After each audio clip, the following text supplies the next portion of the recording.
Hello guys, आज हम class 5 को कवर करेंगे। क्लास 5 में जैसे स्टॉप लॉस कहाँ हम लगाएंगे जिससे हमें ज़्यादा प्रॉफिट। इसे मान लीजिए यहाँ पर हम लोग बाय किए, यहाँ पर सेल किए। स्टॉप लॉस कहाँ पर लगेगा? प्रॉफिट तो बाय और सेल जैसे बीच में किए, प्रॉफिट ऊपर होगा, स्टॉप या सेल मतलब स्टॉप लॉस नीचे लगेगा। जैसे जहाँ पर हम बाय किए हैं, बाय यहाँ पर किए, स्टॉप लॉस जैसे 100 है, तो हम अपने अकॉर्डिंग तो हम कितना लॉस सह सकते हैं। जैसे किसी का मन होगा नहीं 100 पर खरीदे, हम 90 पर बेच लेंगे तो 10 हमारा लॉस होगा। किसी का मन होगा नहीं 80 तक हम लॉस सह लेंगे लॉस, तो कोई स्टॉप लॉस 80 लगा लेता है। 80 लगाने का मतलब क्या? 100 में खरीदे और 80 में बेच दिए तो हमारा 20 का घाटा हो गया। 100 में खरीदे और 90 में हम बेच दिए तो 10 रुपया का घाटा हो गया। तो इसी को स्टॉप लॉस कहते हैं। ये ट्रेडिंग करते वक्त स्टॉप लॉस लगाने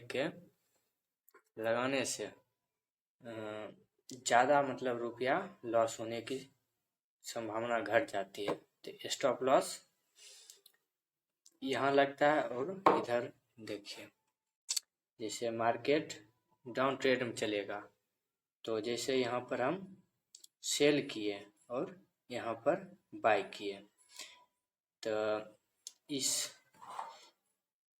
डाउन ट्रेंड में स्टॉप लॉस ऊपर लगेगा और प्रॉफिट नीचे होगा, नीचे आएगा। तब सेल बाय बीच में किए, स्टॉप लॉस ऊपर लगेगा, प्रॉफिट नीचे। इसमें क्या था? प्रॉफिट ऊपर, स्टॉप लॉस नीचे, यानी प्रॉफिट ऊपर में लेते थे, स्टॉप लॉस नीचे लगता था। इसमें जस्ट उल्टा हो जाएगा। जैसे डाउन ट्रेड में चल रहा मार्केट, तो प्रॉफिट नीचे होगा, यहाँ नीचे, स्टॉप लॉस ऊपर लगेगा यहाँ पे। जैसे हम इस प्रोडक्ट को मान लीजिए 600 में खरीदे, एंट्री के यहाँ पर सेल किए, खरीदे नहीं सेल किए, 600 में सेल किए। अगर ये 600 से घटेगा तो हमारा फायदा होगा, यानी 500, 400, 300 ऐसे कर कर यहाँ तक आएगा, हम बाय और एग्जिट कर लेंगे तो हमारा फायदा हो जाएगा। लेकिन अगर कहीं 600 से रेट बढ़ गया तब हमको लॉस होगा। तो कितना बढ़ जाएगा? अगर ज़्यादा बढ़ जाएगा तो हमारा ज़्यादा लॉस होगा।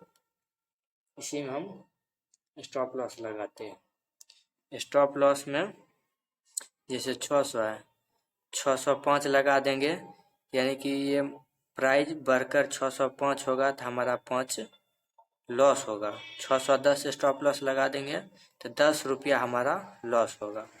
तो स्टॉप लॉस एसएल मतलब स्टॉप लॉस, इसी को स्टॉप लॉस कहते हैं। जैसे हम यदि हम 100 में खरीदारी की और हम ज़्यादा लॉस में होना ना चाहते हैं तो हम स्टॉप लॉस 90, 80, 85 अपन जितना मन है उतना लगा सकते हैं, जिससे हमें 10, 20, 15 रुपया का ही लॉस होगा और हमारा ट्रेड अपने आप सेल हो जाएगा। यदि हम स्टॉप लॉस नहीं लगाते हैं तो जैसे मान लीजिए 100 में कोई प्रोडक्ट खरीदे थे, एकाएक हो सकता है वो डाउन हो जाएगा तो हमारा पूरा रुपया लॉस में चला जाएगा। इसीलिए हम स्टॉप लॉस लगाते हैं। ये दोनों स्टॉप लॉस का। तो आशा करते हैं कि आप लोगों को ये स्टॉप लॉस पसंद आया होगा। Thank you.